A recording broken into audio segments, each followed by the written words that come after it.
Hey, everybody. So good to see you guys.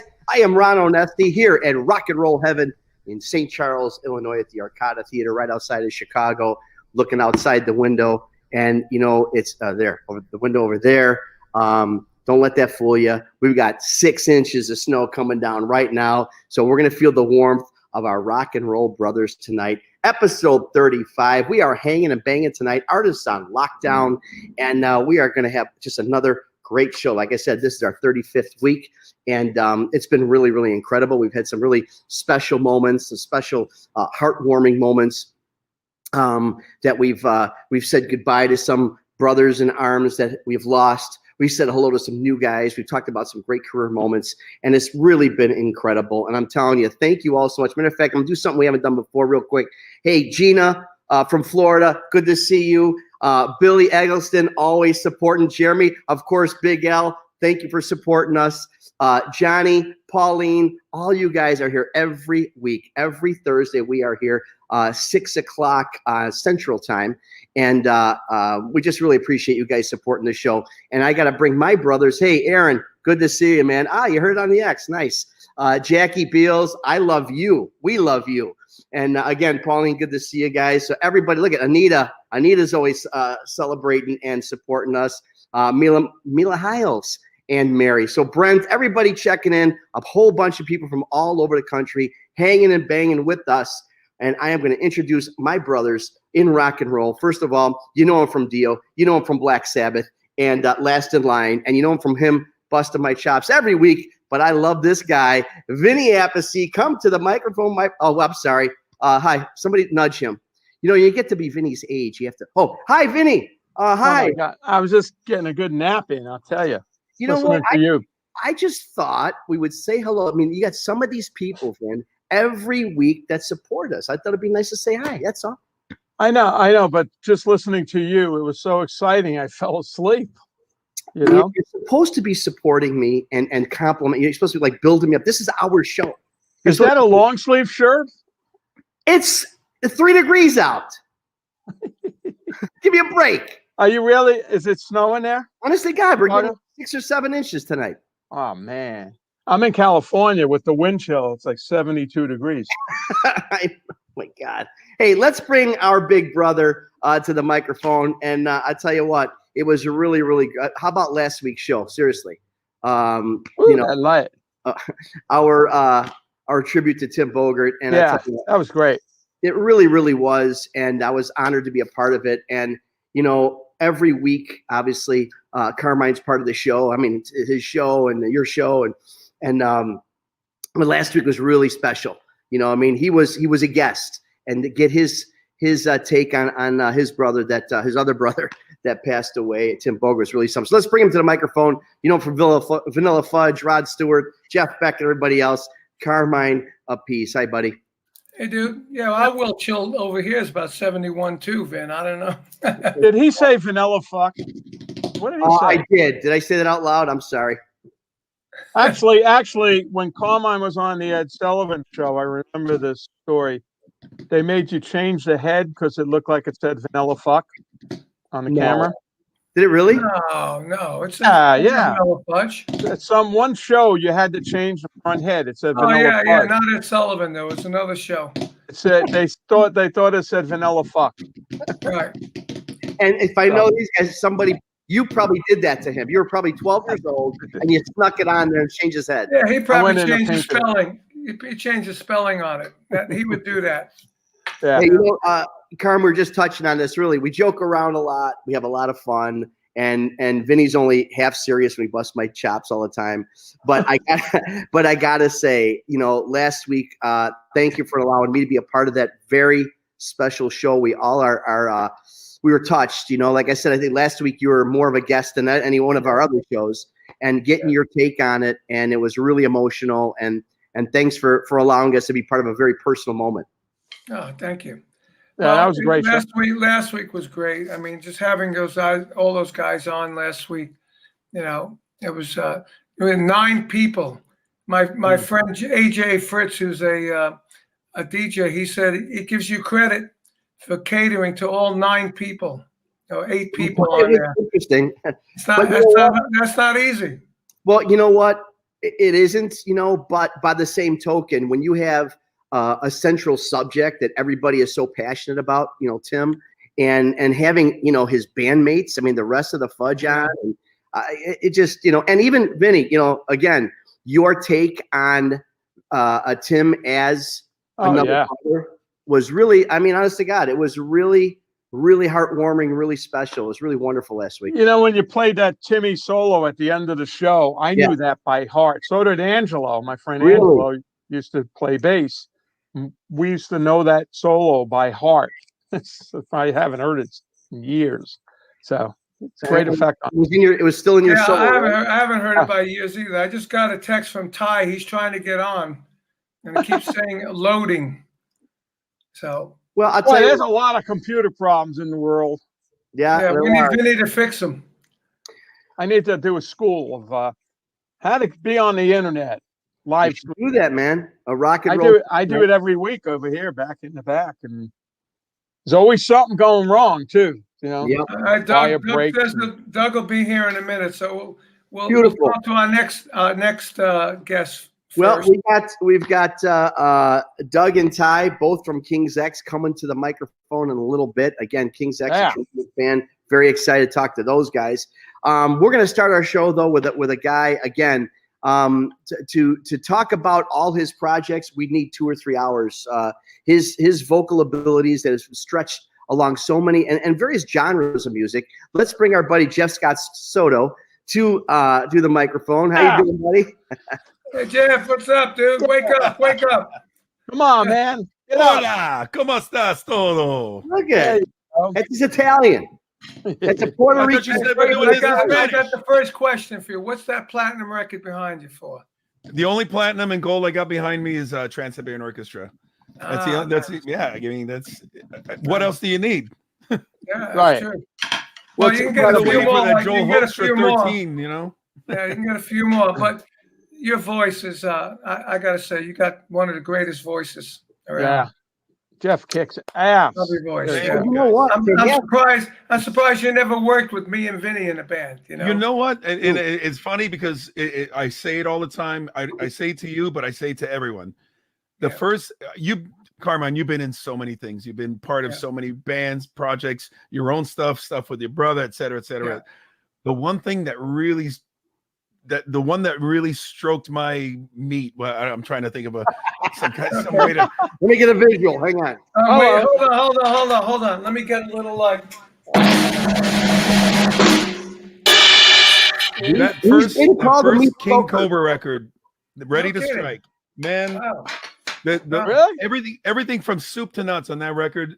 It really took me to school. I love Marcy's voice. Mark, great voice. The songs, the performances. Now, I always wanted to ask you about this because it's one of my favorite. It is on my top 10 favorite records of all time. Thank you. Is it true that you played the drums over the already recorded guitars and bass? Like they did everything to a click or drum machine, and you put your drums after the fact? No, not with that record. Really? That was done in the studio. I remember one of the tracks. I can't remember what track it was. It was like, take freaking 18. I was like, take 18. I said, come on already. And then we got Vinny over here. It was my fault. We got Vinny, the man I work with at the Rock and Roll Fantasy Camp. Joel Hoaxer's 13. We were on the Monsters of Rock cruise playing together. We even did a gig in Brazil on one of those rock cruise boats out there as well. And I'll never forget it. I'll never forget the look. He'll probably give us the same face again. I was yanking his chain because there was a band, like a house band playing, top 40 band playing. After we did our set, we did whatever. We're all hanging out in the bar. We're in the VIP section. And then Vinny goes, hey, Jeff, we should go do a hostile takeover. We take over the band. You know any Zeppelin? You know any Black Sabbath? And I'm like, I know the songs. I don't know the words. And he goes, well, what do you know? I go, do you know any Loverboy? And the look on his face, I swear to God, because he thought I was dead serious. Boy. And it was like, you guys, I swear, I thought I would never talk to Vinny again. Hey, Vinny, what do you mean? We have a Loverboy next week on the show. Yeah, well, then I'll be nice. But Oh, and by the way, I'm like take 1 and 2. Oh, Not 18. But can you do this? I don't have sticks. Okay, that's the reason. I just got a So, yeah, shipment today, so I'm good. it's a You pleasure play to know Loverboy? both of you guys for Which all these. Loverboy? What Loverboy song did you have in mind that night? Dude, and you can bring this up when you have Loverboy on this. I know them all. Working I could have for the sung weekend. I know them all. I'm That sorry. I was joking because I knew that would just throw you the total curveball. It's like that's not what I wanted to hear, but I do know them all. Can you make the face? Can you make the face Vinny made? It was sort of like. Wow. That's kind of the look. And I moved over 2 stools. It's like something smells. What? I got to get out of here. Come on. You gotta be it's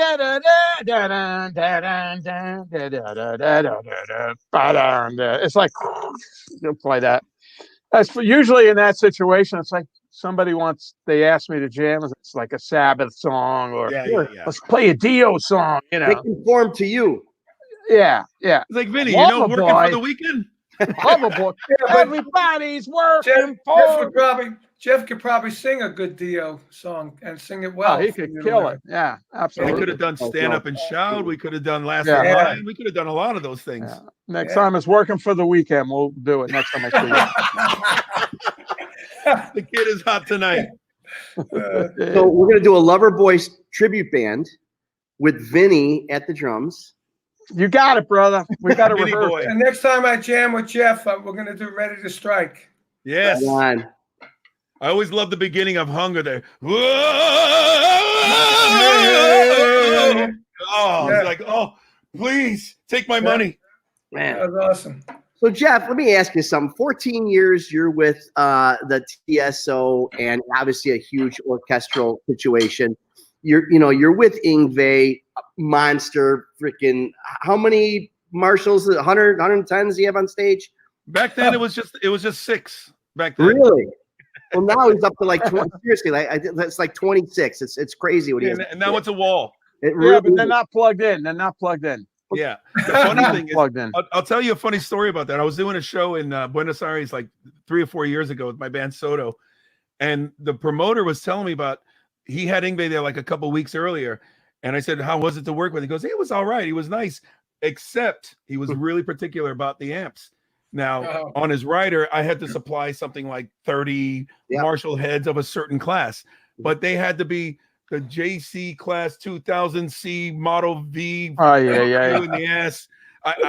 And there was like 2 of them he couldn't find. He got every Marshall in the entire city of Buenos Aires, and there were 2. He couldn't get the 2 that matched them, so he kind of stuck them in there.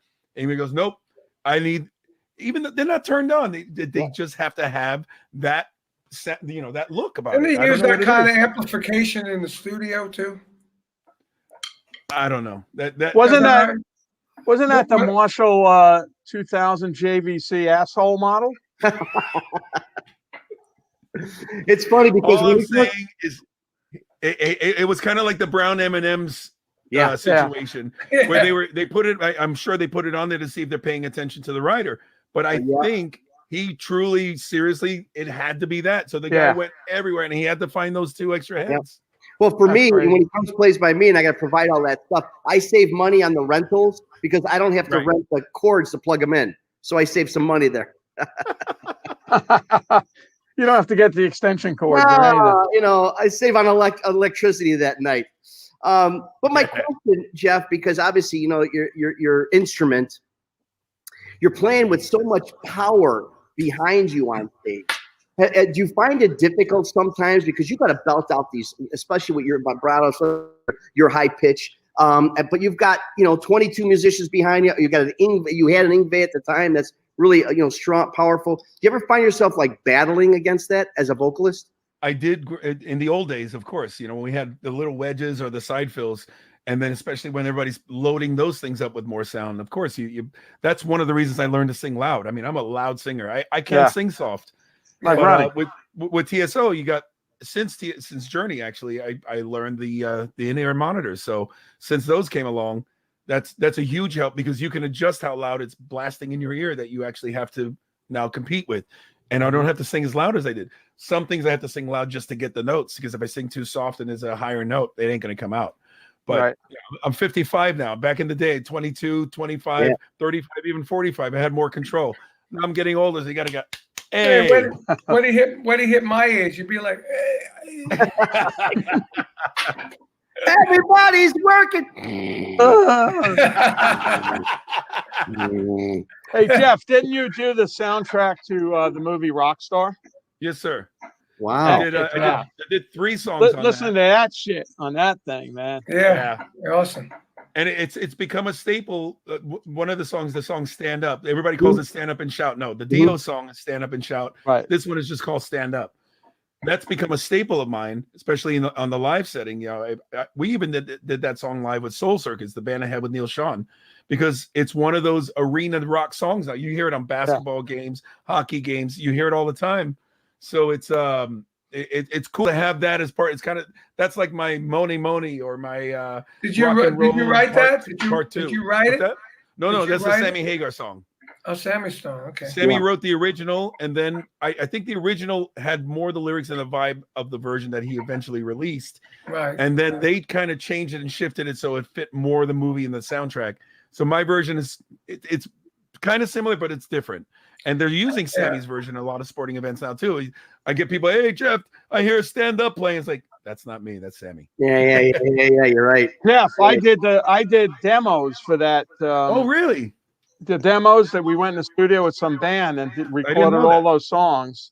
Okay. Yeah, Bud Carr, I think. Yeah, Bud Carr. He was a music supervisor. And the producer, it was a famous producer, and he walks in, and I'm playing with the band. We're all getting off on it, going crazy. And then the producer walks in and he goes, well, you got to stop playing. You got to play it even, do the fills even, and, put it straight. Talking to the wrong guy. What? So even. We did that, and the whole band's like, oh, shit, this sucks. Like this. Then Bud Carr walks in, and he listens to the stuff. He goes, it's a little stiff, play him the other takes before this guy came in. And he played him the other one. He goes, that's it, man. Where we were flying off and kicking ass, So it was so funny. Was that Werman? Was that Tom Werman doing? I didn't want to mention names. Well, no, all you got to do is Google who produced the soundtrack. It was Tom Werman. So he made me play like Joey. Tom Werman was like Joey Kramer.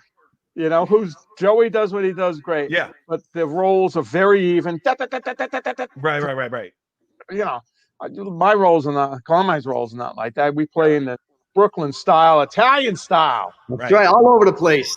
Come on. And that's the amazing thing. I mean, of course, you guys are going to have your own vibes. You're going to have your own styles, but it's incredible how absolutely different you are as drummers. But then there's other things that are almost identical. It's amazing. You know what? I just did a session yesterday. As Vinny set up my studio for me, showed me how to use it. And I did a session yesterday for Cleopatra. I played on Arthur Brown's Fire. Oh, cool. Nice. So I got this like real Carmine Led Zeppelin kind of drum sound going here. So I sent it to the producer. I said, look, I got a bunch of fills going on at the end, and now it's like Arthur Brown meets Led Zeppelin. Nice. So I was waiting for him to come back. He goes, sounds great. Send me the stems. I said, okay, you got it. Awesome. Yeah. And then I put he'll cut everything. He'll cut everything out. No, he can't cut it out. They stole the straight stuff. So what does that have to do with Vinny? You sound like you were gonna say something that had to do with Vinny. So when we play live, I do this thing with the snare drum. I play the snares with a pick. Oh, okay. Really? Like a banjo. It's like I can show you that. Hold on. I can demo that. This is awesome. So you take this. So I did this on that track, Vin, on that. So you go like.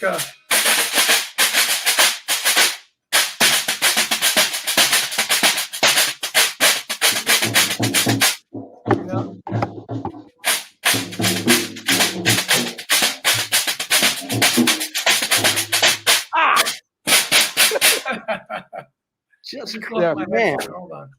See, I didn't know you did that, man. That is really something to share. When we do it live, we play it. When we do our show, yeah. I put it on. I was looking for my egg shaker. I was going to join in. Yeah, right on. Yeah, when we do live, I put it on a strap. I put a mic on it. And I walk around the stage with a pick, and Vinny stays on the drum. We get this cool groove going. So I was listening to it. I said, I'm going to put this on there. It was like, like that. It was really cool. And the producer didn't know what the hell that was because, nothing sounds like it. What'd you name the track? Snare banjo or something? What? No. Guitar snare banjo. Because I got a mic and I got all the mics here. I got a mic in the bathroom that gets the ambience. So every time I do session or something, there's one track says bathroom. I go, what the fuck? Really? Well, yeah, I got a mic in the bathroom. I got the mic on the back head of this. I got that too. I like it. I tried it. It's good, right? Like I like it too. This is about. I don't need the bathroom mics because I got a room to put two mics in there. Vinny's actually, you guys never call each other. I mean, they're sharing all this information like they never see each other. I know it's behind. This is really behind the scenes. There's a mic back there that I use for vocal when I do the live stream. It's a 58, and I notice when I'm recording and I put it on, I never use it to record. I use it to talk while I'm streaming. Probably sounds great. It brightens the whole thing up. So I'm going to start using that on the tracks too. That mic back there. Yeah. It's just opened the whole thing up on. Holy shit. When I put the bass drum mic on the back end, there's a 58 as well. It picks up the bottom of the snare and the bass drum, and it's an old bass drum. It just sounds great. And then I pan anything we can talk about? No. Hold on. Sorry, Jeff. When I Jeff. Appreciate I put the mic in the back of it, it really picks up the snare and the bass drum twice as much. Because Vinny's twice as loud. Yeah. Oh okay, yeah. I've had it playing behind me. I know that's true. You know what, guys? I always say this. I'm the lucky one. I'm the fan. You guys are the musicians. You guys are the legends and icons. When Last in Line comes by us, I get to be with my brother Vinny. When I have the Fudge by me, obviously the legend, Carmine, Sons of Apollo. So lucky to work with Jeff, Scott Soto. And we had everybody. I know. His whole band on here. I know. Billy and Mike. Portnoy. Portnoy hasn't been on here yet. Portnoy's the last. We got to get Mike. George Serenian has. Of course, Bumblefoot's here every other week. Yeah. But he literally is. Sometimes it's funny. You guys remember I forgot what episode we had Bumblefoot on. I don't think he said anything. I don't think we asked him a question. I think we had 20 people on or something, but he was still on. Yeah, we said Bumblefoot. He's a hanging and banging contributor, like they say on the news. And Billy's getting to be too. Yeah, Billy's great too. But anyway, bands. Again, I'm lucky at the Arcada Theater, St. Charles. I have you guys. Have been by me several times. Another one of my all-time favorite guys that comes to the band, King's X. I'm telling you. Yeah. About the way their sound fills my theater and has everybody rocking. Nobody's sitting down. We got two of the guys right here joining us. I'm very excited. We got guitarist Ty Tabor, and we've got bassist Doug Pinnick. And we're doing this right now, gentlemen. There they are. Yeah. Everybody's got a hat on. Hey. We got to go get hats there. No, I need a seat cap. I need a hat. Just going great. That's all. Cover it up. Same. That's my. I went purple. I've gone purple. I don't know. That's good. Cool. Well, you have hair to go purple with. Yeah, I know. Right, Doug? Right? That's what I think. Hi, how you doing, Ty? I haven't seen you in so long. Man, I'm doing great. Just freezing my butt off. It's cold up here right now. Yeah. Where are you, Ty? Kansas City. Kansas City. Oh really? Yeah. It's that cold out. So we got Doug, you're in California, right? Sunny LA. It's wonderful here. Oh yeah. It's a balmy. I'm in Florida. It's wonderful here too. Yeah, Ron it's nice. and Ty are suffering. I got 6 inches of snow happening right outside in Chicago, and I got y'all chose to live there. Y'all chose to live there. Hang on here because Doug, I'm gonna kind of mad at you because you're born here. You're born outside of Joliet. You're one of them, and you flew You took off on us, man. I left. left as quick as I could. I He was left a long 28. time ago. He was in Dallas, Houston for ages too. Oh yeah, I loved it in Texas. Yeah. When did you leave here, Doug? When did you leave Joliet? 1979. Wow. Well, that was a good year to Yeah. leave, I guess. Oh, that was the year after the big storm that there was so much snow that I couldn't find my car on the street.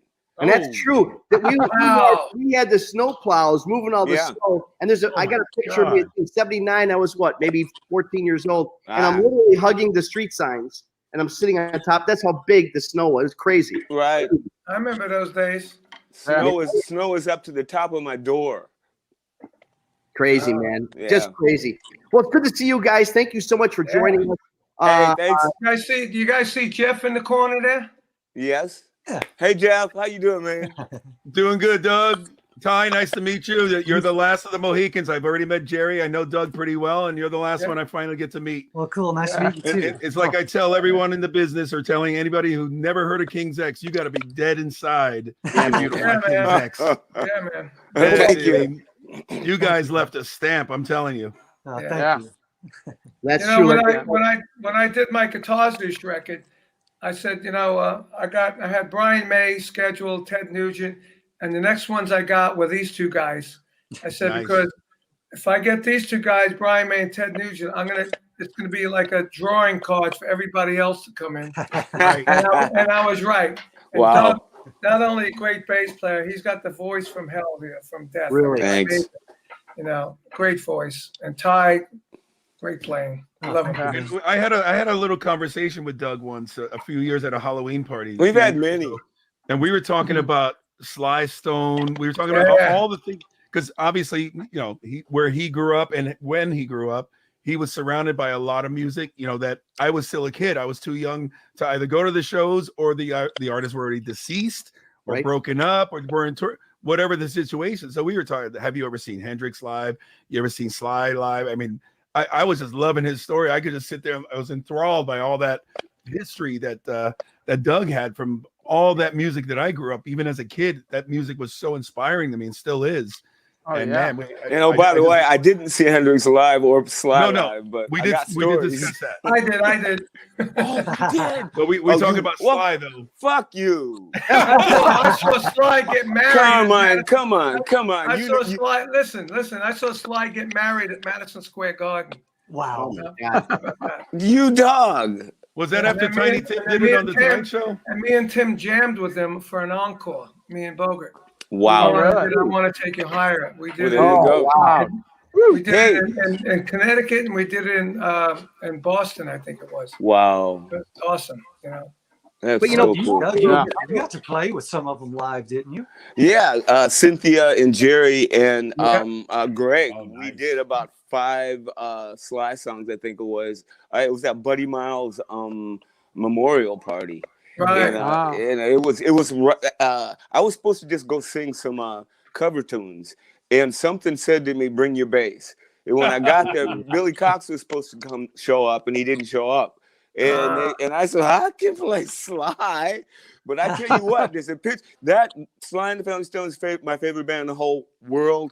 So to have Greg standing next to me and hearing the horns go, dun, dun, dun, dun, dun, I almost passed out. I've never had an experience like that in my life, because it was like it was them. Yeah. So jealous. Wow. Sly and the Family Stone opened up for Vanilla Fudge back in the day.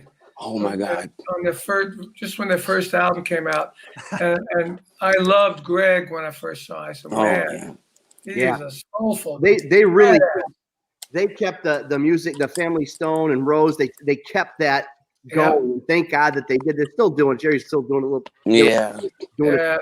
But you just touched on something, Cara, about opening up, and King's X back in the day. I mean, I think it was part of your record label deal or something, but the people that you opened for, how much of an influence? I know that you did, for example, you opened for Pearl Jam, but then you wind up being an actual influence to Pearl Jam. So how did all those great bands, tell me some of the bands that you opened for, because it was like crazy what you guys did in the beginning. I'll tell you a little story, a real quick one. I was hanging out with Jeff Amon from Pearl Jam and Mike Stuveru.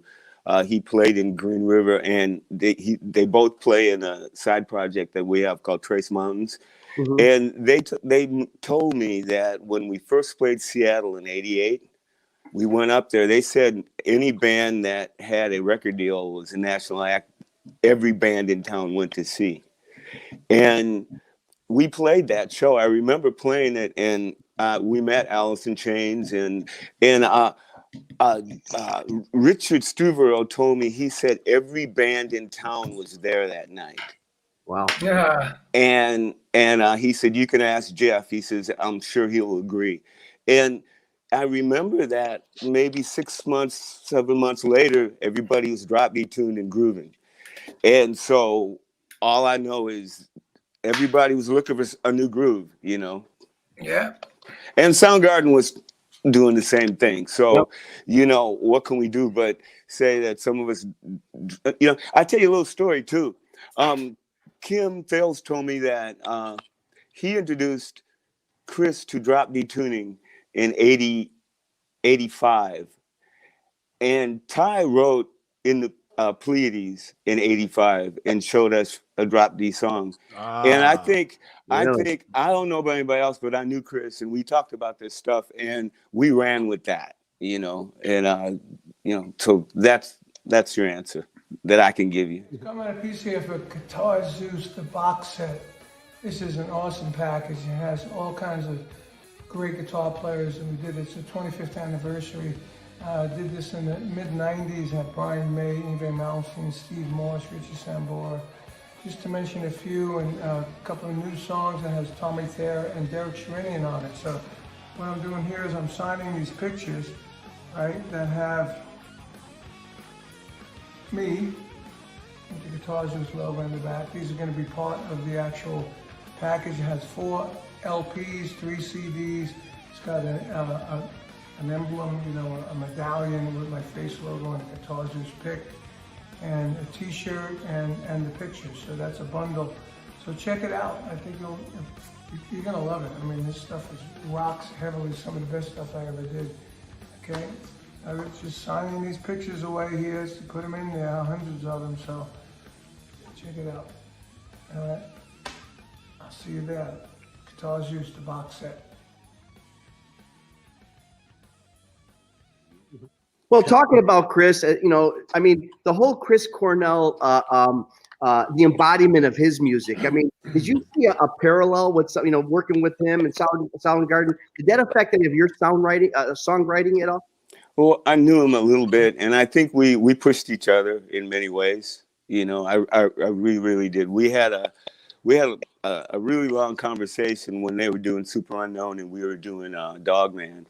And we were laughing about how high we sing and have nowhere to go and stuff. And we both said that we both made a pact and said, let's croon on this record, sing lower, stop yelling so much. And both of those records, I noticed that we didn't do a lot of screaming up in the high thing, you know. So, you know, I got lots of stories about me and Chris. So it's you know, I miss him.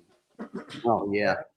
How about you, Ty? Are you involved in the songwriting part of this whole the King's X songwriting experience? How does that go down with you guys? Well, in the early days, I wrote about half the songs on the album, and Doug wrote about half the songs on the album. Yeah. We always both contributed, and it was a hodgepodge of both of us. So, but is it an individual? Do you guys collaborate a lot on songs, or now more than before, of course? We occasionally collaborate. Usually that happens if we're already in the studio with a bunch of songs that everybody brought, and then we start messing around with things. Like I remember when we did the album 15, everybody brought in their own stuff as usual, but we just wanted to have another song that was kind of up tempo, so we just wrote something on the spot, and Doug came out with the original idea for Go Tell Somebody, and when we went in to record it, we knocked it out in an hour? Yeah, that was it. Yeah, but you know, also a go collab. ahead. We had all kinds of like on the very first album, the only collaboration on the first album, I think, was Wonder, right? Yeah, Where the whole it band was. wrote the song together, Doug. But Yeah, usually it it's was. individual songs, and then we all Mhm. we usually take all the songs and have a good look at them, and we're all free with changing things and stuff, and it becomes a band thing, no matter who brings it in. How long were you guys together before you got signed? 8 years. 8 years. Really? Wow. You were out there for a while, man. I gotta tell you, talk about the songwriting thing. What was it? Tapehead, Mr. Bulbous, and Manic Moonlight. All those records are pretty much written a collaboration together from almost nothing. Mm-hmm. Mm-hmm. Let me tell you, one of my favorite albums is Names. Is Please Come Home, Mr. Bulbous. I mean, I love that. But since we're on that topic, Gretchen Goes to Nebraska. What? How did that? You want to tell it, Ty? Yeah, this is one of my favorite things ever. The fact is, we had released an album called Sneak Preview that we kind of felt really embarrassed about because it really didn't sound that great. And when we saw the cover, we thought, we can't sell this. So we would go to shows and just kind of toss those out, these vinyl out onto the dance floor, first 5 people out get a record, and didn't even try to sell them. And so we were making fun of that record and trying to come up with the worst possible name for an album that you could come up with. Oh my God. One of our crew, a guy named Kevin Morning, laughingly said, "Call the next one Gretchen Goes to Nebraska," and we all died laughing. You just come up with that. That is unbelievable. We said right then and there, we said, we don't know when, but one day we're going to put that record out. So are you saying there's actually no Gretchen? It just No. Gretchen got created after the fact. Jerry wrote this whole story that had nothing to do with it at all. Yeah. It was a joke. It was a total joke. There's no Mr. Bulbous either. No. You haven't seen Vinny on an off night. I'll get you back. He got you, man. He got you. Sorry. Carm, you know I'm going to pay for that. I am going to pay for that for the next 3 weeks. You know that. Yeah. Picking on your younger brother. I got some here. I met these guys in 1989 when we were on tour with Blue Murder. It was Hey, Cameron. Blue Murder and Billy Squire. Yeah. So, and I love their music. So I'm the kind of guy where we're on tour with the band. I go, hey, whose bus is that? Oh, that's King's X.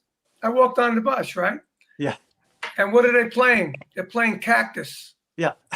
Really? And I said, whoa, did you know I was coming on? I go, no, man, we love Cactus. You always play it. I said, wow. I was blown away. And then when I heard them play and sing, I said, man, these guys are just they're tremendous. I became an immediate fan. And we say that every week, and I hate to embarrass you again, Carmine and Vinny, but these two guys have touched more bands and more performers and more individual performers in ways that's incredible. Really, and haven't been arrested for it. Hey, that's true. Hold on again. It's these guys, they just haven't been convicted, Jeff. So anyway, Jeff. Yes. I know you've been doing some things. People are asking about Talisman. I mean, you're going back to it. Obviously, you're doing Soto stuff. Obviously, Sons, you come by us, and when the COVID thing, you're on tour. But Talisman keeps coming up. You did. I love Never Die. No, I love it in tribute to your guy, to Marcel. When he passed in 2009. 2009, yeah. Yeah. But really, tell me the story about that song in particular, that tribute to Marcel, and also what's happened with Talisman, because everyone's asking. You're tickling it a little bit. What's going on? Yeah. Well, everybody clearly they're doing their own things, and that's the hardest part in trying to wrangle and corral everybody. During this time would have been the best time for us to actually do some more together, but it's kind of a mixed bag of nuts, because as much as we want to continue doing it, there's always the feeling of, should we do it? We don't want to just drag the name through the mud just because we have a body of work and a legacy of that band that we can actually move on from.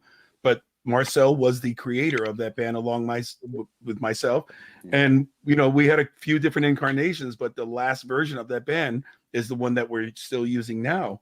And it was my idea to do the song for the anniversary of his passing, the 10-year anniversary. And then from there, we actually did another one. We did another tune. It just got thrown at us. I think it was the drummer and the guitar player, Pontus and Jamie. They wrote a song together, sent it to me, said, maybe you can do something with this. It came out so great. And I thought we were going to release it for Marcel's birthday that just passed the other day. But we're going to do something with it. It's got to be, the timing's got to be right. There's a few legal things tying it up as well, because when Marcel took his life, he left behind a letter for one of his best friends, who was actually our label owner back in the day when Talisman was active. And he left specific instructions to take over the estate of the band, make sure that all our royalties are taken care of, we're paid and all that. He basically left them a note to just oversee everything. But unfortunately, there's another label involved that also feels that they're part of the original last contract, whatever. So it's a little bit of a legal dispute, and I don't want to get in the middle of it. I stay clear from it. If we do something together, I think it would be great. I think we should honor the legacy of what we did together as a band, but I'm not going to force it, especially I don't want people to think we're dragging it through the mud, and I don't want any legal wars. So yeah, it's kind of in limbo right now. But in particular, Never Die, like I said, it's a great tune and a great tribute to a great guy, myself, Jacob. But would you ever consider it, or to be blasphemous, would you ever consider like during one of your other projects, would you ever blast that song out? Like if you were doing, not Trans-Siberian. Yeah. I know what you mean. Like for a Sun show, it would go well. Would you ever stop the world for a second and say, hey, would you ever do that? I think after the first tour, where Sons of Apollo only had one album to draw from material-wise, so we were doing a couple Dream Theater songs in just because of Derek and Mike. I think from this point onward, we don't need to do it when we're not throwing in anybody else's bands or careers or whatever into the set. We already have 2 records, and by the time we get into a third one, we're going to be fighting on which one stays. So I don't think there's even going to be room for adding any other stuff. But funny, I'm bringing that up, and we have Doug here because we played in 2018. We played at the House of Blues in Anaheim, and Doug came out, and I was thinking, if Doug's going to be here, and we're doing that Dream Theater song where he was a guest singer, he should be up here doing those parts, not me. So I'm up there looking at Doug in the audience singing his vocal parts, and I'm like, this sucks. Get up here, man. I wasn't getting up there. I was an overachiever. That was 20 years ago. Dude, I would have passed out trying to scream that shit now. Are you kidding?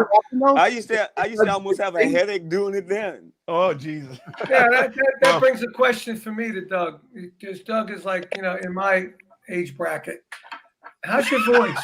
Are you losing highs? Or I know I've lost all my highs. I lost a lot of stuff smoking weed, but when I started using a filter and started taking care of my voice better, it's been coming back, and nice. It's like now it's kind of like back to a place where I can do this, except I don't know how long it'll last. You know what I'm saying? Yeah. It's like I haven't sung in a year, so I got my falsetto back, everything. So I guess same here. They say give your voice a rest, but I'm 70 years old too, so it ain't gonna work like it used to. That's just a youngster. However, on the new King's X, Doug does some of the baddest vocals he's ever done in his life. Some of the best ever on the new King's X. Hey, Ty, I want to ask Ty, when you guys, because obviously everybody brought their own songs in or whatever, or even collaborative, how did you know when it was a Ty song to sing or when it was a Doug song to sing? How did you discern which ones were? Was it based on the mellowness of the vocal that it needed to come across, and then Doug just came in and crushed it, or? I think it just depends on the song. I think in the past, I would end up singing stuff if Doug didn't feel comfortable with it, and because I would always rather Doug be the first choice because he's the singer. Right. That's a But it good also idea. it added another element to the songs, and I remember in the beginning, I thought before I even knew anything about the band or saw any videos, I remember hearing the songs and go, man, Doug sounds really different on this song, because I wasn't reading them. I was just listening to the stuff. I didn't have the album cover, I didn't have the literature to know who's singing what, and I was just going, wow, how's he change his voice like that? And then I realized when I saw you guys live, like, whoa, they got 3 lead singers in this band. Yeah, And Jerry's a great much harmony better singer than I am. Jerry sings very well on the new album. He really outdid himself. The three of you guys sing so great together in harmony, and me coming from harmony background with Vanilla Fudge in Brooklyn and all that. Like when I first saw you that first night, I said, wow, these guys can sing and they can play. I mean, they're a trio. Like we were a trio too with Blue Murder, but we didn't sing like that. You guys just had the vocals like tight and amazing. Well, I guess that's what happens when you're together 20 years. Yeah. True. Yeah. Did you guys actually set out to be, I mean, the combination of genres that King's X really, really involves in all your songwriting, all your performances are really incredible. You've kind of landed on the whole prog rock kind of a, if you want to talk label, started a little Christian influence here. I mean, there's so many things going on. But would you consider King's X now more of a prog rock, prog metal? I mean, where would you put yourself right now? Or is it going to be, especially now with the new album and new tours going out? I don't want to say mellow because that's a terrible word to use in your context, but is it a little different than when you first set out and you hit the prog metal market? As far as I'm concerned, we never set out to be a part of the prog metal market. You guys are hard rock, man. You guys are hard rock, heavy hard rock in my book. Funky, heavy hard rock. I think about Led Zeppelin, and every time I listen to them, or Queen, and I think they did a whole bunch of little things to their songs like we do. And, and I go, well, they're rock, or they weren't called prog, Exactly. So that's what I call. That's what I call us. I put us in the category. We're just a rock band that adventures out sometimes. Yeah. All right. And that's a great definition because almost every song, it goes in so many different directions. And then Doug takes it to church. You guys are heavy. You guys were heavy prog on our Guitars Dish record. I mean, Ty played on 2 songs, and both of them were in these crazy time signatures, and while Doug's song was a little more gospel, your song that you did, it was like heavy gospel, We certainly don't mind laying down a little prog every once in a while. Yeah. Well, that's awesome. Well, that's we'll do anything if we can. And you do. That's the fun part. And that's the best part. You just to be adventurous. That's the most exciting part about being creative. When you're just stuck in your box and you got to do what's expected, that's no fun, You guys, that's what I loved about everybody that's talking here. You guys all knew that you got to go outside that box in order to just even feel good inside. Exactly. I told a story about Robert Plant, right? When he was talking to me, and he was saying that he's sick of singing Led Zeppelin. He was sick of singing Led Zeppelin. And he said, not like your career. You had Vanilla Fudge, you had Cactus, you played with Jeff, you played with Rod. And he starts naming off all these bands. And I go, yeah, I guess, it was nice playing all different stuff. And I wasn't playing You Keep Me Hanging On all my life, And, but then I said to him, well, look at my bank account, look at yours. That's what I'm saying. That's what I always say. I would be in ACDC, and I would love getting $100,000 a night. I would play 16th notes all night long. Well, what about your artist integrity, man? I got to tell you a story. I'll go buy some. Can I tell you? Hey, Doug, before that, I got to ask you one question. On behalf of these guys, would you sing Loverboy? No. Yes. Now, can I tell you why? Can I tell you why? Because I don't think I could. Loverboy is one of my favorite bands. We did. Everybody. You see, everybody's working for the weekend. We used to do that in clubs. No way. Yes, we did. And I love that song. I love his voice. Yeah. Mike Reno, But, he's a Mike bad Reno, dude, man. brother. He can sing. I forgot what I was going to say though. Vinny, Before that. get Damn it. next out here, Vinny. Get next out. Sorry, Doug. We had this conversation before you guys The drum got parts on. are less. The Lover drum Boy. parts are just aren't there to keep it interesting, as a drummer. But vocals are Oh, good. Yeah. I was going to tell you a real quick story about AC/DC. Bass player, what's his name? Cliff. Cliff. Yeah. We were on tour with AC/DC and we were in England. Cliff, yeah. And Cliff asked me to go with him to this bass store. It was like a boutique mon pa like bass place with all these really crazy basses. And I went in there with him, and he picked up a bass and he was going to try this one bass out. And he started playing Jaco Pastorius licks and Stanley Clarke shit. And I looked at him and I said, dude, I said, how come you don't play like that with AC/DC? He says, oh, I can't. I have to just play the 16th notes. He says, nobody knows I can play like this. And I said, well, I'm going to tell everybody that I know. Wow, you just told some thousands of people on this. That's right. Now I hope so.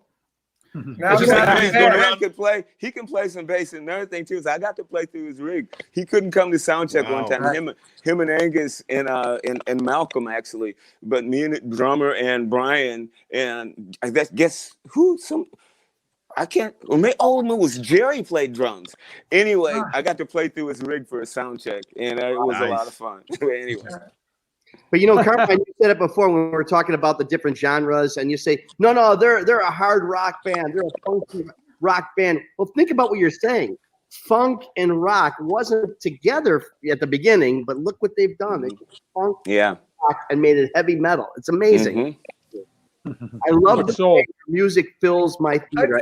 I think all these bands in the '80s, the labeled heavy metal, just really hard rock bands. Yeah. I don't know where that label really started, when I went to I consider Metallica and that's metal. That's heavy metal. Yeah. But like, Dio and Ozzy and all these guys, you guys, Cactus, hard rock. Way back then, AC/DC, Deep Purple, it was all hard rock, Led Zeppelin, hard rock. But where does metal come in, like the Shredders? Where does that come in as far as you're concerned? Well, all that heavy metallic guitar sound like Metallica.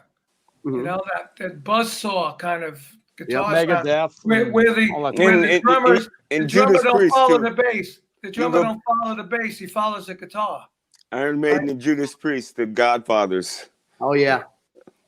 They started metal. That's where it really started. Yeah. Absolutely. Hey, tell me a little bit about the new project, the new album on King's X.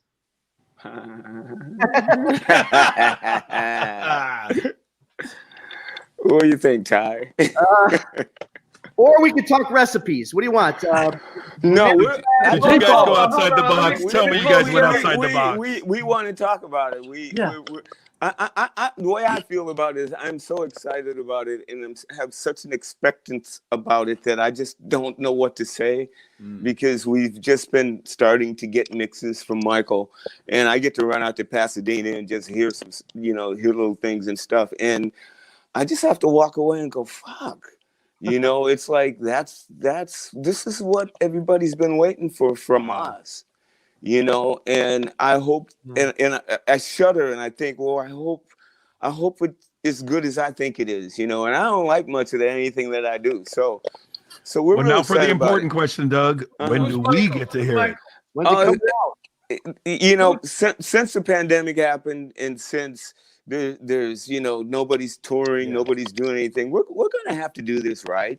Yeah. You put a record out, you tour, you do the videos, you do the whole thing. We got to wait till it's time to do that. And that's just, because I feel this record is that important to us. It could be our last record, Right. And we have put our hearts and soul into this record. Like we did back in the Gretchen days, we just poured our heart out. So we're excited about it. And sonically, Michael Parnan is just a master at tone. Wow. And this record is as analog as it can possibly be. That's cool. Damn. That's cool. Well, if you guys need any far-fetched album titles, I got a million for you. Oh, but These guys are good. we guys are got good. a couple. I'm Yeah, joking. I'm joking. we got a couple. Yeah, we do have a couple. Is there a particular single that you're thinking that's, oh my God, this is if Gretchen was a person, she'd love this?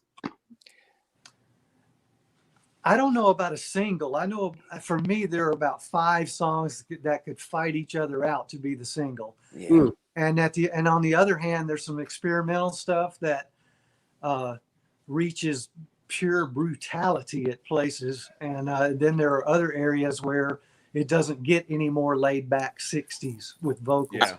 It goes all over the place. But I always say from Gent to Penny Lane. yeah.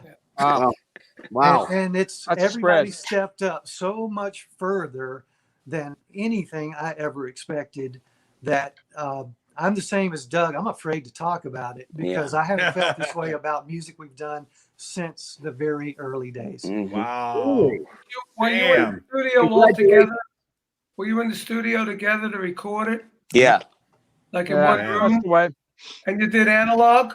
Yeah. Well, analog, there's some digital involved. It's just that all has to be. signals getting there is as analog as possible with a lot of warmth.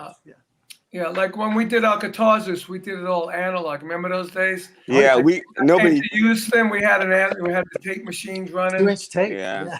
Well, I and wish- even today, those tracks sound tremendous today. Yeah. Because Oh, you can't Analog. beat it. You really can't beat it. can't And a be- lot of You can't. people are going back. And I tell you what, some people we've spoken to that during this pandemic situation, they're really thinking it's giving them more time to think about that and spend time on the analog process, which we're going to see a lot of great new music. I mean, it's, we hope that there's an upside to everything. And the upside to the pandemic is, I think we're going to get a lot of great new music out of it. Mhm. And most people don't realize the reason why an album costs it so much, because you if you're lucky, you fit 3 songs. Maybe King's X were able to squeeze 4 in because you guys sometimes when you stripe One. sometimes when you stripe the tape, you it's a $350 piece of tape. You get 3 songs. You got to buy all the slaves and masters. We had 8 songs on an album. Vanilla Fudge, 8 songs. Yeah, that's Every what we song used to was do. like 8. 6 minutes, 4 minutes, 5 minutes, 6 minutes. Yeah. Wish we Plus, could do there that are nowadays. multiple takes. You may fill up a whole reel with one song. Absolutely, Yeah. that's true. I can't imagine Sons of Apollo doing one. We probably have to do have to string 2 machines together with one long ass tape. Yeah, right. You get those guys running like, oy vey. Where do I sing in here? Where are we? We've talked to a couple of Billy Apple guys about the Sons, but what is the status of Sons with regards to recorded music? Have you guys got something coming out? Work on some new stuff? We're holding on to exactly what Doug was talking about. We have unfinished business. We started our tour last year, and we were gaining so much ground, gaining so much momentum, even more so than the first album, first tour. And it got pulled. We had to come home after 4 shows in Europe. Wow. And I think the main consensus, we decided we want to tour for that album. We did a great record. Our second record, so good. If we go and do a third one, not only that one gets forgotten about because of the whole pandemic thing, but now we got 3 albums to choose from doing live stuff. And there's no way you can do all the songs you want to do in a live set. Well, we can, but it'll be like a Bruce Springsteen night. Everybody be like, by the end of the show. But Thank you. we owe it to that record, and we owe it to ourselves in making that record, that we want to be able to go out there and do our unfinished business. So that's the first.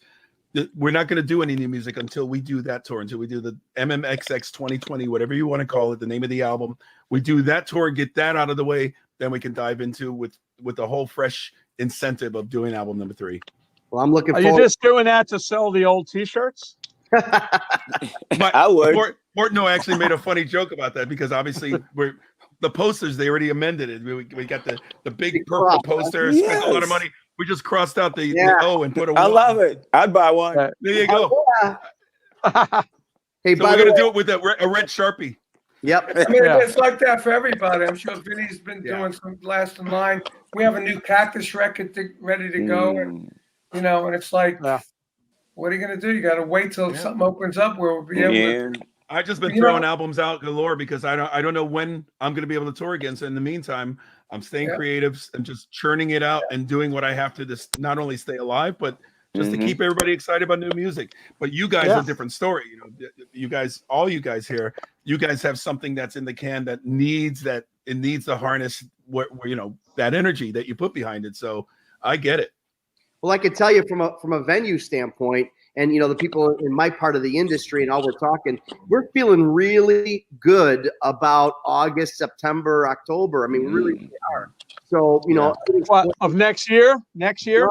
No. Well, Cheap Trick just announced their Australian tour. Cheap Trick's going out, I think, at the end of April. They're starting their Australian tour. So because Australia's they've got no cases, they're opening it back up in the next couple months. Yeah. Why? Because they wear masks. So you know what I'm saying? I'm saying we need to book an Australian tour ASAP. Everybody go to Australia. Hey, guys, one good thing about us all being old, we may all get the vaccine sooner. I got mine. All right. What about you? Have I got mine? Yeah. No. Me too. A lot of people don't want to get it. I know. Here's the way I look at it, and I might be wrong, and I hope I'm not, but I've never been inoculated in my whole life from the time I was born. I was born in 1950. We were too poor, and they didn't do it. So I don't get anything. I hardly ever get sick. I've had the flu 3 times and 4 times my whole life, you know. So even when I go to the doctor and tell them that I haven't, they just say, you must be immune. I'm hoping that. I take care of myself. I eat right. I pump enough stuff in me to give me everything I need to keep my immune system up to par. So all I can do is keep going until I die, you know. Now, how do you guys feel, since we're on this subject, how do you all feel that if the rule or the mandate comes, the only way we can tour again is if we're vaccinated? You cannot get on that stage unless you then show. I will do it. I'll do it. Okay. And I prepared myself for that. Because I know a lot of people said that I will do it. Mm-hmm. Yeah, I've been thinking about, well, what if you can't fly anywhere and do anything? What are you going to do? And I go, well, I'm going to get it. What the fuck else? Well, you know, right now they have the mandate. So if you go out of the country, you have to be tested to come back. Right. If you're somewhere like we have a house out of the country, and we were there. We came back 2 days before that went into effect. But if you're out of the country and you get tested and you're positive, you got to stay there 14 days. Yeah, you know, 14 days ain't nothing. Oh, and sometimes it's longer because I've had friends of mine who were positive for a month. You know? We did that Trans-Siberian Orchestra live stream thing because obviously we had to cancel normally we do the big tour, so we did one live stream show, and going into the rehearsals, you had to be tested, make sure you were, and we had to test and quarantine before leaving home. We landed and tested. We tested every day, antibody. Where were you? Where'd you do it? We were in Nashville. In Nashville. So we tested every day.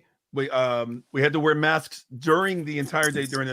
Unless you're singing or eating, you have to leave the mask on. Social the whole night. They were not risking it. We were like NBA bubble rules, but it was intense. And like, oh my God, 9 hours with that thing on.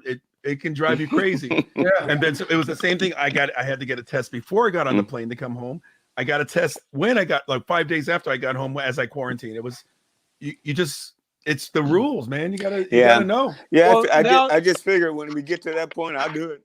For my birthday, we had to drive by for my birthday. And I was there. And you were. And Lindsay, ex, she made sure that she made me get tested before we could have the party. So, you know, I mean, I'm not against it. I'm just too lazy to get up and go do it.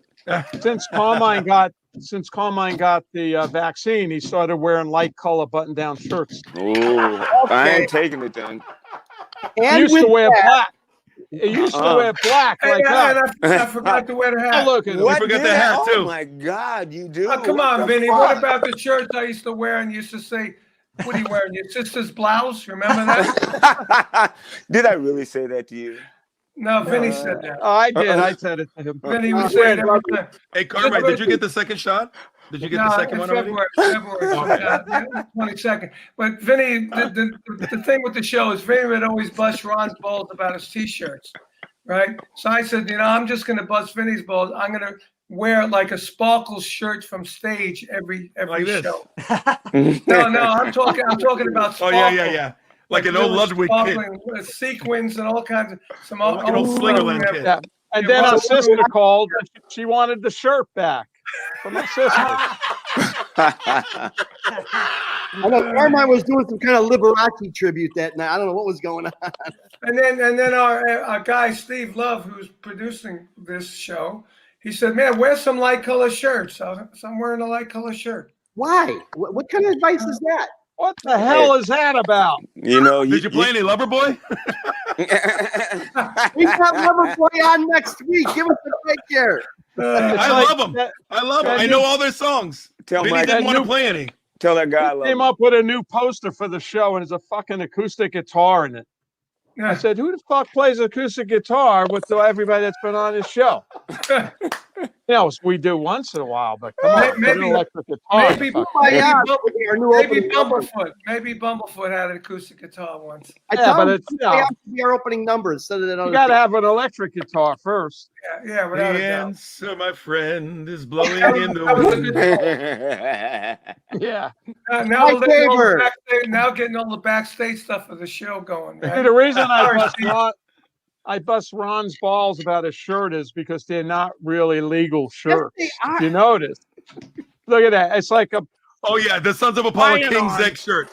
Yeah. That's official.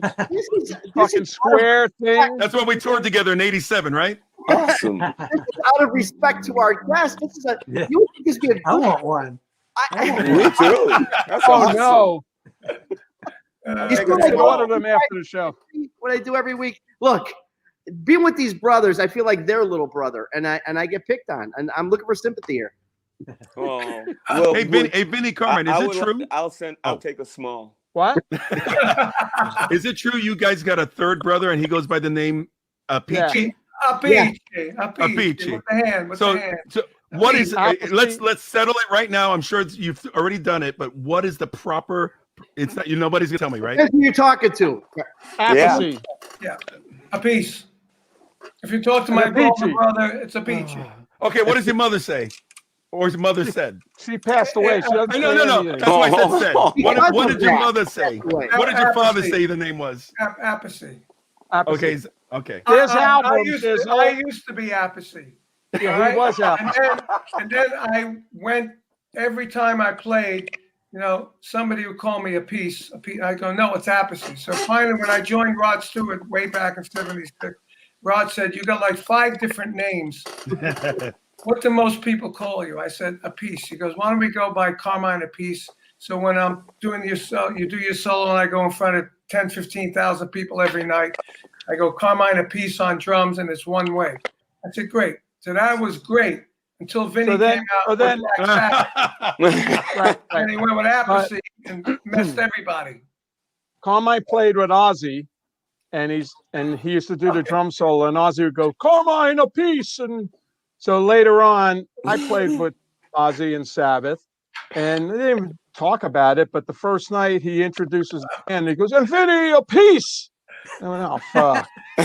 So the next day, I had to tell him in the hotel lobby. I go, "Hey Oz, no, you play with Carmine, but he's a piece, and I'm Apathy." And he said, So